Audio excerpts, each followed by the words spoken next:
the next speakers are part of the NFT poetry gallery called theVERSEverse. And they're comprised of amazing women that include Sasha, Stiles, Kalen, Iwamoto, Gisel, Florez, and Ana Caballero. Please clap for them.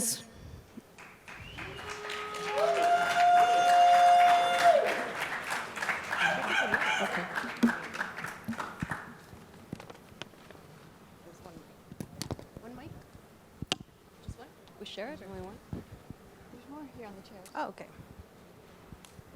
All right. Where should I? Let me feel like I want to be out there. Here, you can have one extra. Okay. Anna, you can have one extra. Hello. Welcome, everybody. I am here to introduce theVERSEverse. My name is Gisel Florez. I am artist in light. I shoot photography and do all kinds of creative visual things. I'm here to present these women that theVERSEverse was introduced for the first time last year at NFT.NYC with WOCA, the Women of Crypto Art. It's a collective that I helped co-found in 2019. And bringing out the strengths and leadership of women in this space, the technological creativity and advancements that they can bring to the field. So here is, let's see. Here they will introduce their roles. Let's go to it. All right. All right. Thank you, everyone, for being here. Thank you, NFT.NYC. In a way, we were born here, so it's great to be back. Can we get some poetry snaps? Woo! Awesome. My name is Ana Maria Caballero. I am a Colombian poet who's been living in the U.S. for some time now. And I've published traditionally for many years in both Spanish and English. And I always felt that the life of a published poem was too short, too insular, too quiet, too anticlimactic. And that poetry lacked a little bit of the celebration, let's be honest, of the art world. Having grown up in Miami, I saw how Art Basel transformed Miami from maybe a sleepy-ish Latin town to a real cosmopolitan Mecca where Art Basel became a carnivalesque celebration of art, with selfies being taken in front of art. And why are we not taking selfies in front of poetry? Poetry deserves to be part of the art party. So I also felt for a long time that poetry was already art. When I applied to an MFA in poetry, I applied for a joint visual MFA, and they literally had no one to talk to in the art department, which I think is a fitting analogy for how disjointed the poetry and art worlds are. And so when I heard about NFTs, I knew immediately that this was the way to make manifest the value of a poem as a work of art. And I entered Web3 with the idea of creating an NFT poetry gallery called theVERSEverse. And a few months into the space, which moves at, as we all know, lightning speeds, I met the fantastic women who are here with me, and the rest is a beautiful history, a short history, where a lot has been done. And so here we are, working very hard to carve out a seat for poetry at the art table.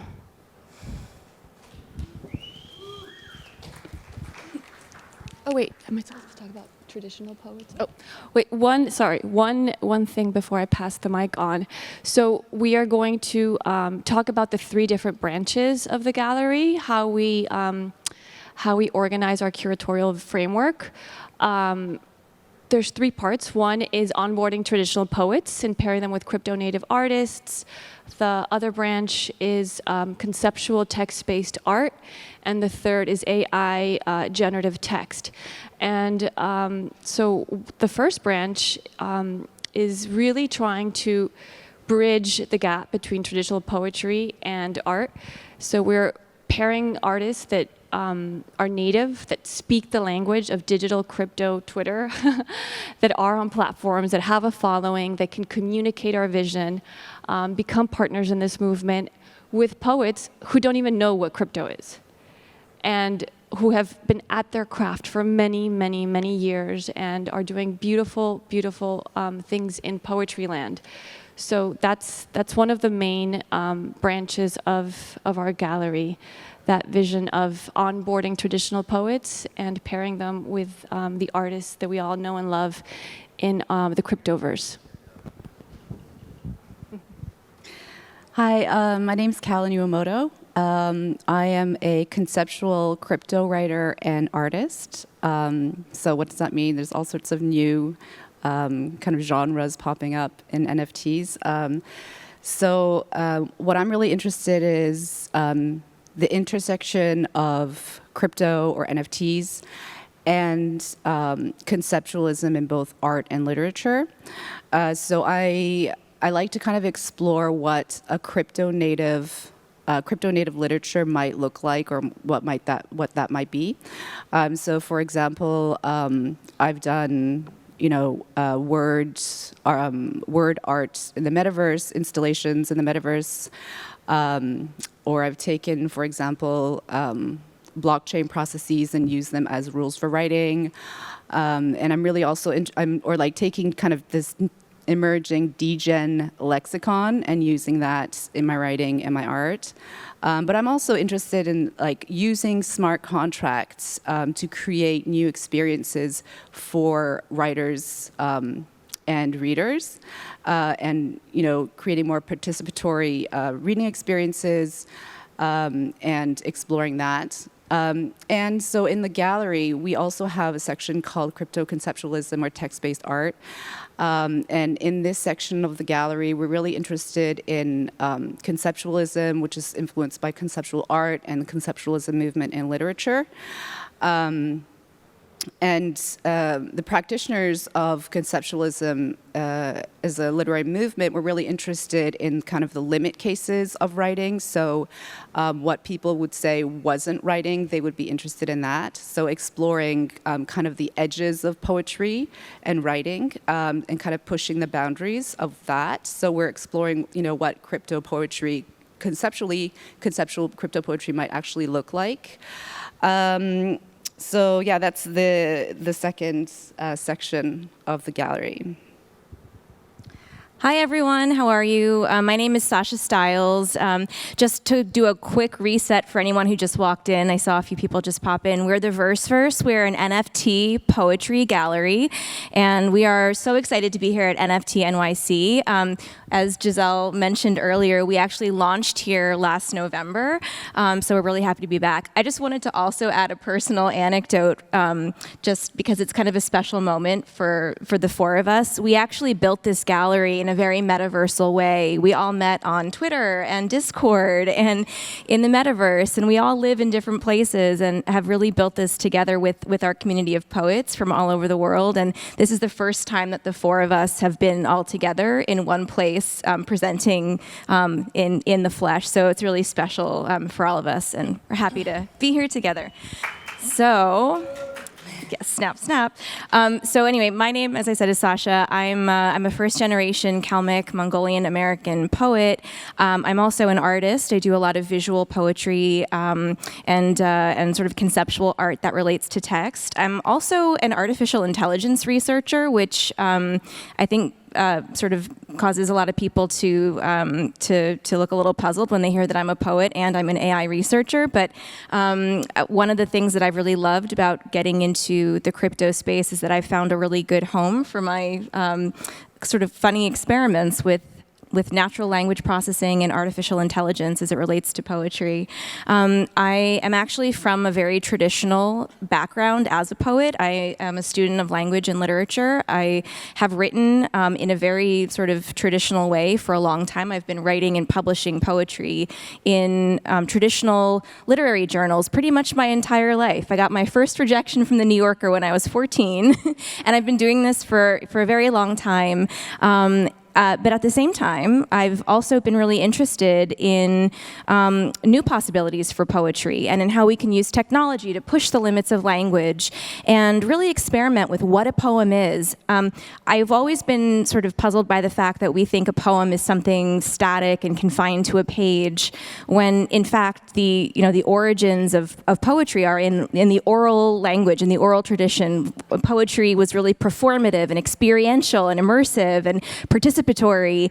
And I think what all of us kind of bonded over is the idea that poetry can be more than a piece of paper. It can be more than a dusty book sitting on a bookshelf. And that's what we're all really here to celebrate and to talk about and to provide a space for. And we really hope that the VERSEverse is able to exist as a home for poetry in the metaverse, but also as a bridge between traditional writers like us, where we've come from, our communities of traditional writers, and folks who are in the crypto space. We're talking about creative coders and technologists and folks who are working on smart contracts and crypto native artists and all sorts of folks who I think are really resonating with the idea of joining forces with text-based artists and writers and poets and thinking about new possibilities for language, new possibilities for text and for the experience of reading.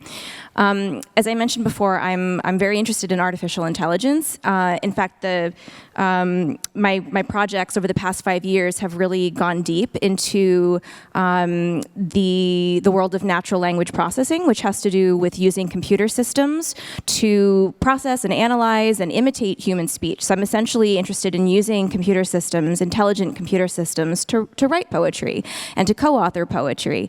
And I've actually just published a book that's all about this, and it's called Technology. So all of this is to say, that's kind of my background. I'm a traditional poet who's kind of fallen into this world of AI. And one of the aspects of the gallery at the VERSEverse that is the most near and dear to my heart is a section of the gallery that is called GenText. And GenText is short for generative text. So some of you may have heard about generative art, kind of the big thing in crypto. Generative text is kind of similar, but we're using words instead of art. We're using letters and patterns of language instead of images. And GenText, our section of the gallery, is really all about providing a home for experiments that involve computers, that involve machine learning, that involve algorithmic authorship, basically anything that involves using technological tools to write, to craft poetry, and to unlock writerly imagination. So I think we'll probably talk a little bit more about it later on, but that's just kind of a quick thumbnail overview of GenText for now. Wow, that is awesome.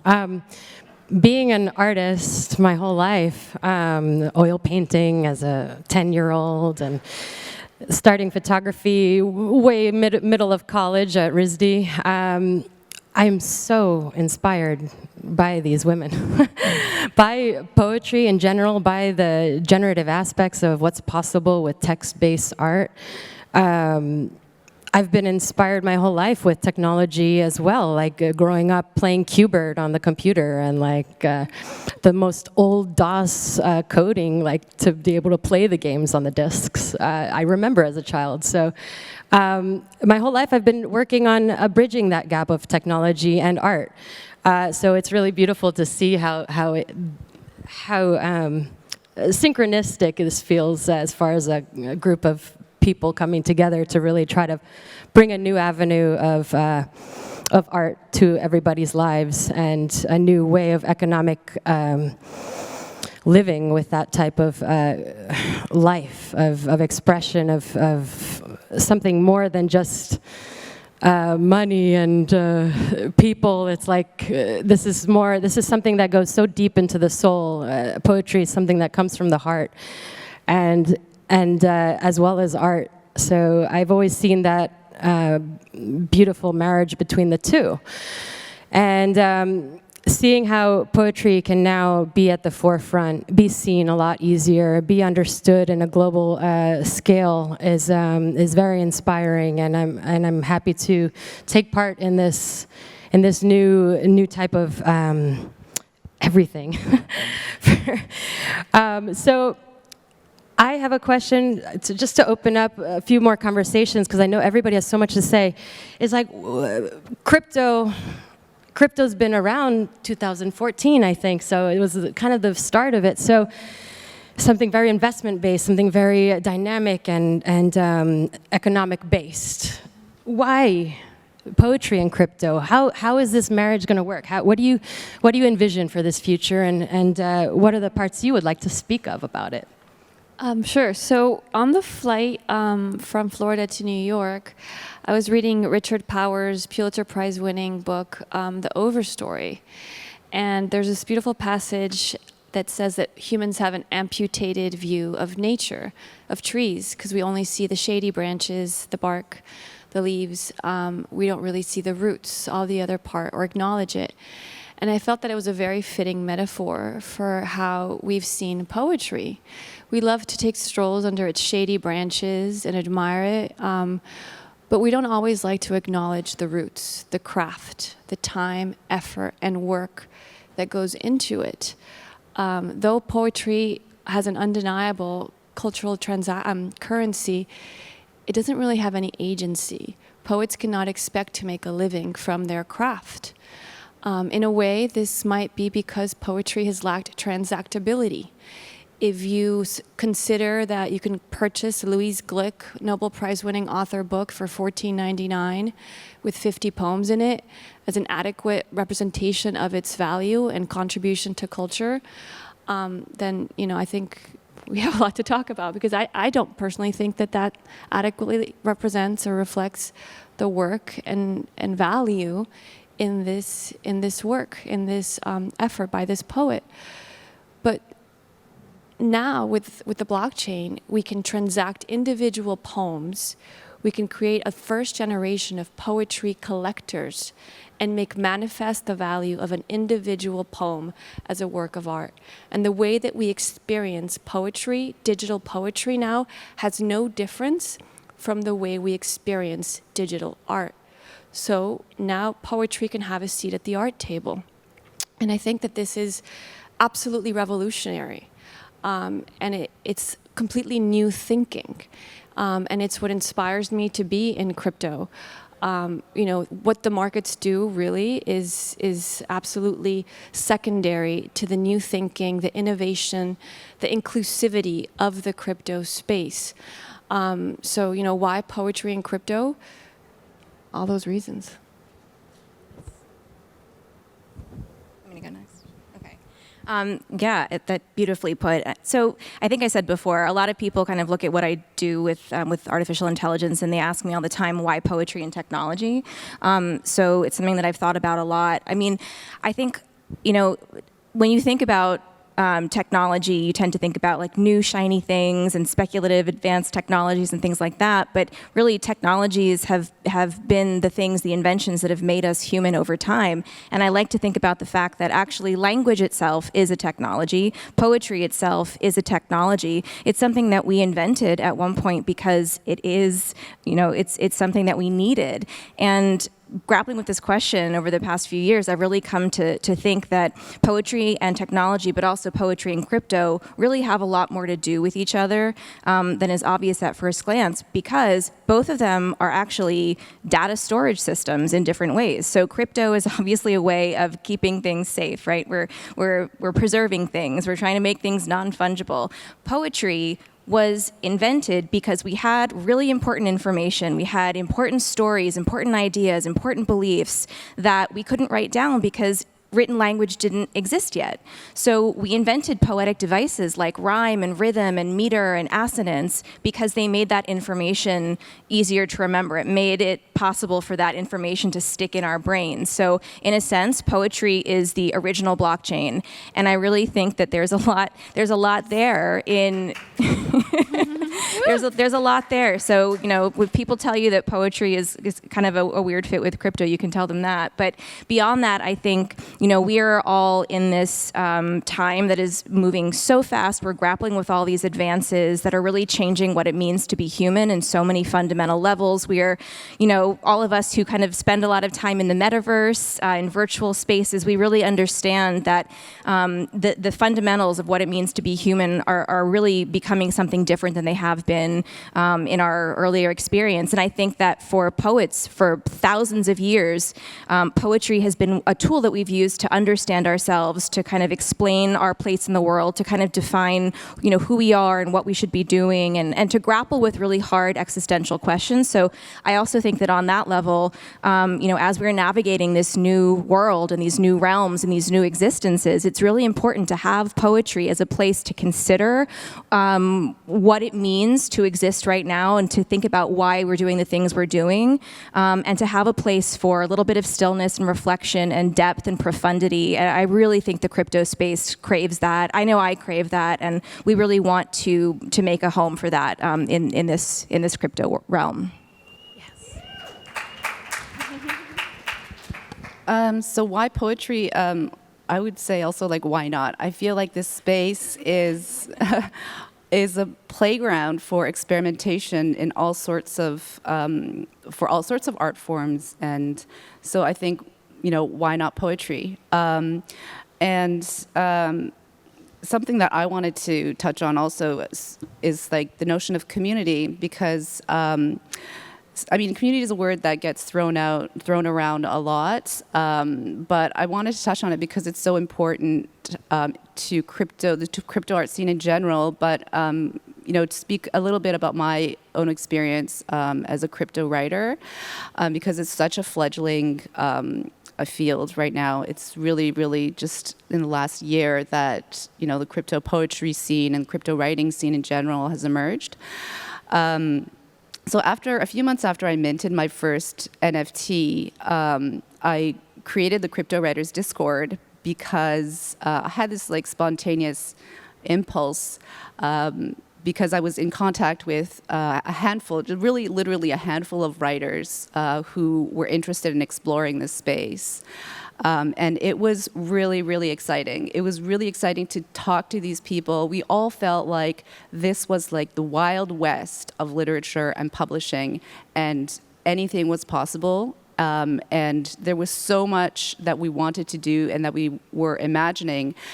So I created this Crypto Writers Discord, and it's been such an important part of my journey to be supported by people, and it's really an important part for, I think, all crypto artists. I think Gisel, you probably know, is an OG crypto artist. Like, the community is such an important part of what we do. And at the beginning, we were all as artists collecting each other's work. So we weren't just artists, but we were also collectors. And I think we all need, as artists and writers, the key is to continue creating and writing. And there's a lot of obstacles to that. And I feel like crypto and NFTs provide us with tools that enables us to overcome some of those obstacles, including being able to live off of your craft by selling NFTs, but also the community that's supporting our work. And we were just having brunch with some writers and journalists in the space this morning. And I think, Anna, you mentioned, sometimes we don't need help editing a piece. We just need someone to encourage us and to tell us, you're doing a great job, and you're doing amazing work. And that's also something that the community gives us writers and artists, this desire and this motivation to keep going. And so that's been a really important part, I think. Absolutely. Even last night at the Bowery Poetry Club was the first time open mic, and theVERSEverse presenting in New York City, or presenting anywhere, maybe, like this. It was really fun and beautiful, and also incorporated New York City poets that were just signed up as they want to express who they are and what they're about. So as to close out our panel, let's talk about the now, the future, the where we're going, the constructing new possibilities, and how that's going to happen for theVERSEverse. I can jump in. We've got some really cool things coming up in the next few weeks, actually, and things that have just launched this week. So let me just quickly give a shout out to a couple of them. So first of all, Gisel just mentioned last night, we were at the Bowery Poetry Club, and we were there because we were invited by an incredible poet who does a lot of work with AI and technology. His name is Marcos de la Fuente, and he has thrillingly just come on board with theVERSEverse and has dropped a new collection called Meta Reality, which is now available on theVERSEverse.com. It is an incredible collection that involves AI, text and image in different ways, and it has to do with New York. So we really felt like it felt like the right time to drop. It was right during NFT.NYC. So please check that out when you're able to. And we're actually getting ready to launch another AI project that I am personally over the moon about, something that we've all been dreaming about since last year.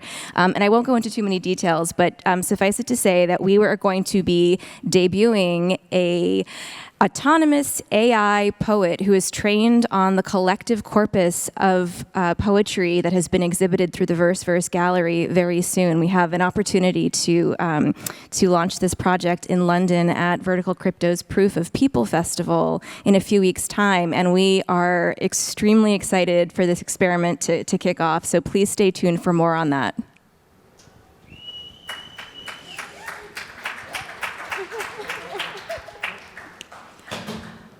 So I think I'm going to say a word about the latest GenText series. So at the gallery, we're extremely honored and proud to present the work of a legendary conceptual poet called Christian Book.